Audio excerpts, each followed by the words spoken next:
Brad is too. Every time we find a branch, we put it next to that tree. And since we're going to the dump today with a bunch of branches, they cut these trees out the other day.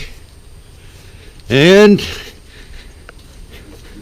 we thought the big giant new septic system is going to go where this truck's sitting. And then the septic box is over there, and that's where they'll put the new septic box and the new alternate sewer system container. And they wanted to take his tree out on the bed, so I called them up and I said they could use my neighbor's driveway over there to come up here if the equipment wouldn't be so heavy that it would run across their grass where their septic fields are. And he said no, the piece of equipment that they're going to dig this giant hole with over here is the same piece of equipment, so they need to drive over there from this side. So we have to cut our pecan tree down. It's been here a long time, and that's what we're getting ready to do. It's not a big deal because it's only one major branch going up, a major branch over here, and the rest of them are a little small. And I brought my trailer down here, and this is what we picked up from our house just in the last 3 days. And I've got to cut this in little smaller pieces. Getting ready to fire up my old chainsaw, getting ready to top it off and cut this tree down. Well, it's a few hours later. All of it's cut. Cut that as flush as I could without running a saw blade. And we got a few little pieces of pecan firewood, and we got all of it in this trailer. And hopefully not too many of them will fall out on the way to the landfill. The end of a pecan. Well, before we pulled all our pepper plants, we pulled all the peppers off of them. And this is what's in this bag. That's what's in that bag. Plus we gave away over that many. And some of them look pretty nice. And you can see by the size of my hand, that's a nice pepper. Good year for peppers. Well, my bride's out here getting up a few lima beans that's left on it. We pulled the stakes out. I don't know if you can see this bird netting. We just hook it on the hooks hold the fence on at the top, and a few down the middle and one on the bottom, and then we use the little nylon ties like that to tie them in place so they won't slip off. And once the plant grows and puts weight on it, it'll stay there. But then you've got all this netting, and it's really a problem. You can't put it in the compost pile, although I'd like to put that vegetative matter in there, but it would just make such a mess. You'd never get it out of the compost. And my bride's been sitting here. We put this table up, and she just drags it to her, takes the beans off of it that's on it, and stuffs the rest of them in the trash can. Which is going to be, we're going to need 3 trash cans to do these rows, it looks like. We're hoping to get 2 in 1. You can see our okra pods. One of them's browning up. We left these 2 together because that would disturb this one if I pulled the one out next to it. And there's a pod, and there's a pod, and there's a pod. Go over here and show you my compost pile. I keep doing this because it keeps settling. I was telling you about all those tomato seeds and why I'd put them in this little round pile rather than over there. And they would come up in the spring. Well, it supposedly got down to 29 here last night, but it 2 nights ago. And then about 34 last night. And it just didn't happen because these tender little things would have died. And we got cannas out front that haven't died. All the fig leaves haven't died.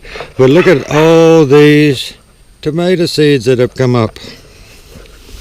See, that was all tomatoes in the bottom. Then we put a bunch of compost on top of it and straw. And then we put some compost up here. And there's 1 million of them growing inside the compost that'll never see daylight. And see, the first good freeze will kill these. But see, they're all going to be in this little thing and die, and not in my garden. And that's the pepper plants. And we haven't left There's nothing left in the garden but these marigolds and a few cannas, and we got those little sunflowers over there. But these marigolds are gorgeous. Now we've had to step on them and pull through them to get the stuff out of here. But they're quite big and prolific. These are really nice and pretty. I'm going to take some seed pods off of these. And these, this is the oldest one. And it made seeds.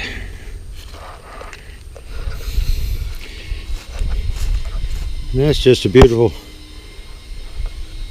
cluster of marigolds. They were really late blooming. It was unbelievable. But they made up for it at the end. And it's not going to freeze for another week or more, or get near freezing. So we'll just leave in there for a little color. There's nothing to take those out. And we still got one more row of 2 rows of lima bean, string beans to pull. As I've told people before, we're about 17 feet above the river. The river's about a mile wide and about 80 miles, I don't know, 60 or 70 miles long.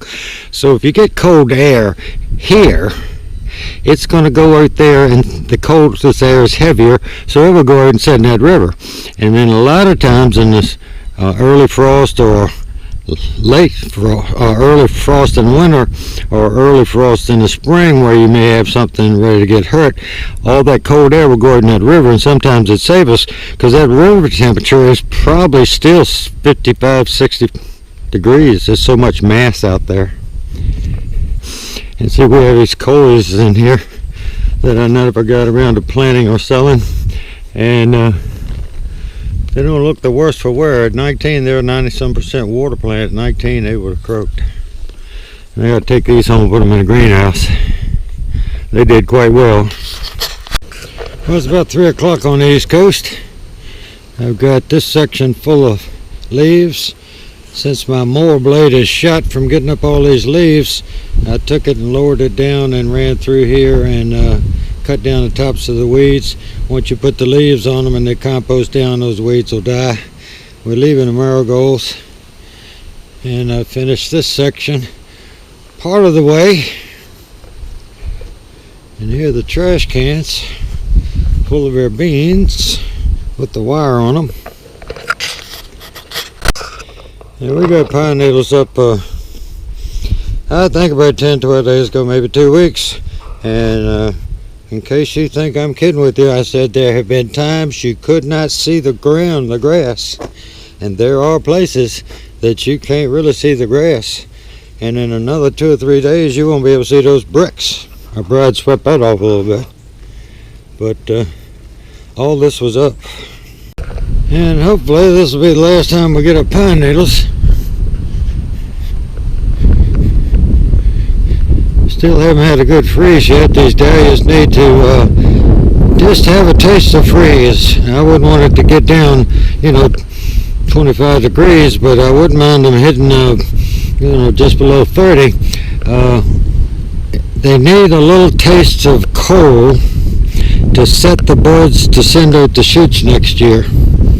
And if they don't get it, they don't send out as many shoots. Now the can is a little dry. That they really don't show where they've died from coal. And dahlias are fairly tender, so these haven't died. The stems have died. We had to pick all of our calla lily seed pods early because it was going to freeze, and most of them are pretty green. Oh, the wind, it's just picked up. It hasn't been too bad. Of course, when you get closer to the water, you get more wind than over in the garden. And most of the pine needles up over here, that big old 16 by 22 foot hole will be here, and that stump is where it will be. I might have to cut the top off of that one a little bit more. And we cleaned up around the pond. That's our pecan stump. Put all the wood over there for the time being. My bride's still picking up a few little things out here, but most of the pine needles are up. Well, we might have a little nematode problem. We really have never had it before, and all the years we've gardened since the early 80s, marigolds is a good thing to keep the nematodes in check. But usually they're on the roots, and there's a swelling on the root, and you can see that one. You can see that one, and this cluster all around that's the soil line. This has got a lot of it. And you don't want to see nematodes, they're hard to get rid of.